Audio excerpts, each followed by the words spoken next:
Alors, je viens juste d'installer Firefox sur Windows 10. Je vais vous montrer comment le paramétrer pour une personne, comme si vous allez laisser l'ordinateur à une personne qui ne s'y connaît pas trop.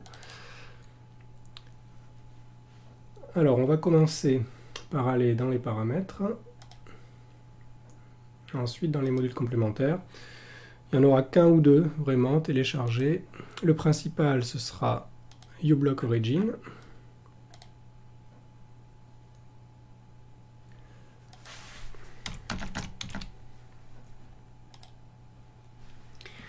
Alors, ce qui est bien, c'est qu'il n'y aura aucun paramétrage à faire. On se servira de son réglage par défaut.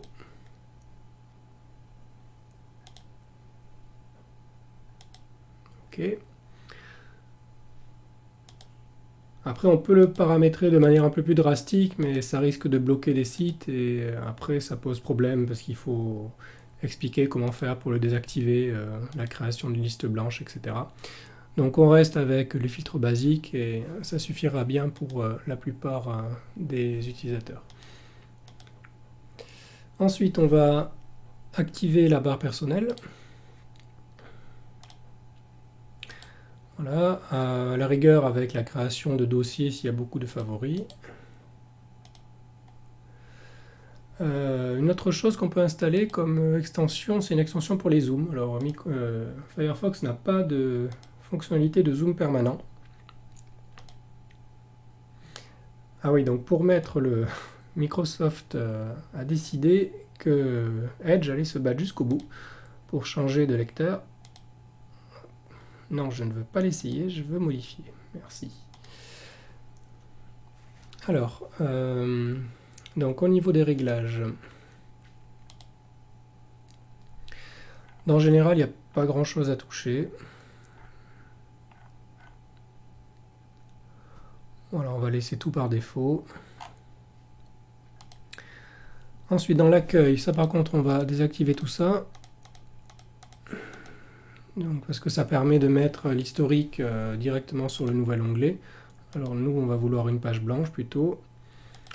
Nouvel onglet, on va même choisir une page vide. Et la barre d'accueil, donc adresse personnalisée, on peut mettre Quant ou Google.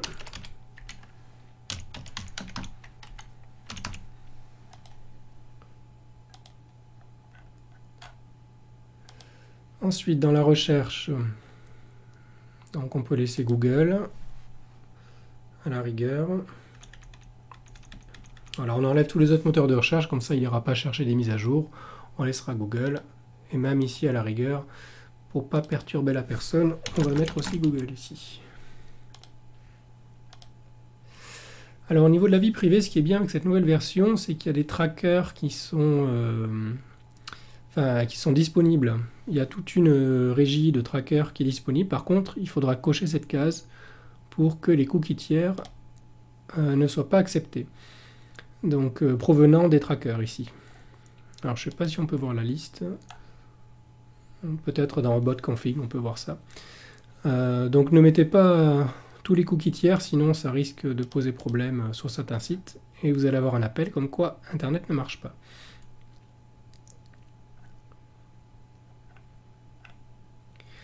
Alors conserver l'historique, là vous pouvez mettre utiliser des paramètres personnalisés.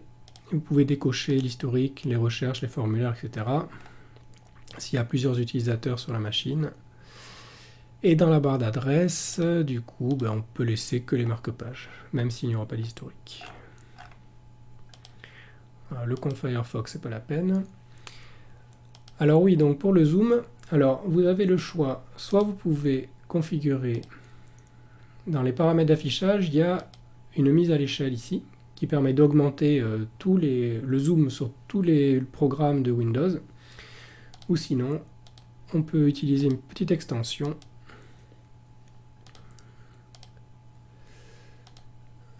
Donc les extensions sont ici. On va dans le catalogue.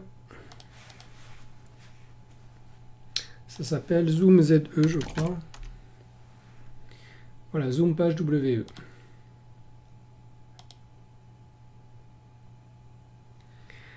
Donc celui-là, il va mémoriser le zoom de chaque page. Donc bien sûr, par défaut, il est à 100%. Et nous, ce qui nous intéresse, c'est de modifier ce zoom-là.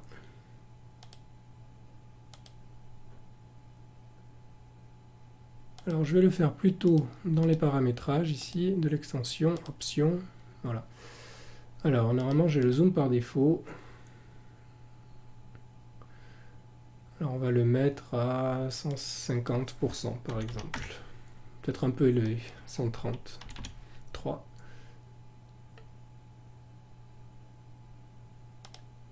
Ok.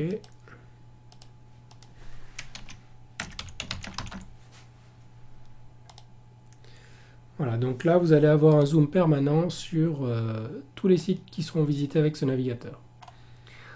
Alors après on peut rajouter on peut rajouter des options ici en haut à droite. On fait un clic droit, personnaliser.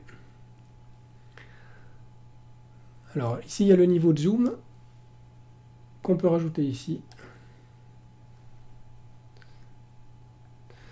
Alors une petite astuce, si l'écran est un peu petit, on peut choisir ici le mode compact pour l'interface de Firefox. On peut même mettre le raccourci tant qu'on y est imprimé. Voilà, ce sera en accès rapide, ça évitera d'aller faire un clic de plus. Voilà, après il n'y a pas grand chose à rajouter. Voilà, donc il faudra expliquer à la personne qu'elle peut rajouter des sites en favori en maintenant cliquer sur le petit cadenas ou n'importe quelle icône et en le faisant glisser dans la barre personnelle. Voilà, comme ça, elle pourra se créer rapidement ses favoris sur sa barre personnelle. Voilà, après c'est à peu près tout. Il n'y a pas grand chose à modifier